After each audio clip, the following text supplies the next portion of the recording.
দাদুরা, এই যে ঈদের 2টা দিন গেলে, অথচ এই 2টা দিনে একটা রমণী মোর দিকে ফিরে চাইলে না, এটা কোনো কথা হইলো? কি সুন্দর এই দেখেন জলপাই কালারের একটা শার্ট, কালা একটা প্যান্ট পরে বাইরে ছিলাম যে তেলটা হালে রমণীর খোঁজে, কিন্তু লাভ হইল কি? কোন রমণী আর পাত্তা দিলে না মোরে, দিন শেষ।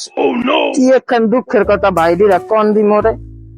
যাক, পা হইতে মাথা পর্যন্ত সন্ধ্যার পর বিচার বিশ্লেষণ করিয়া একখান ফল্ট মই কিন্তু খুঁজে পাইছি অবশেষ। এই ফলটা হয়েছে মোর জুতার মধ্যে। এই যে দেখেন কি সুন্দর মোর ম্যাজেস্টিক কালারের জুতা জোড়া দুইখান। কোরবানির আগে তো চোর বাবাজি মোর জুতা জোড়ারে নিজের মনে করে লইয়ে গেছে। এই জুতা জোড়া তো মনে করেন বাংলাদেশের ছোটখাটো জুতার একখান ব্র্যান্ড আছে। পরে আর এই জুতা জোড়া খুঁজে যেও পাই নাই। শেষমেশ এলিফ্যান্ট রোড দিয়ে এই জুতা জোড়া কিনছিলাম মই, কিন্তু কিনলে লাভ হইবে কি? এই দেখেন এই 15 দিন পর একটা ব্রাশ দিয়ে ঘষা দিছি পর মনে করেন এই একটা একদিকলে সাদা হয়ে গেছে, একদিকলে কালা হয়ে গেছে। এরকম একখান ছোট জুতা পরে যদি মাইয়ের দিকে চাই ফিরলে, তাহলে কি একটা মাইয়া মোর দিকে ফিরে চাই?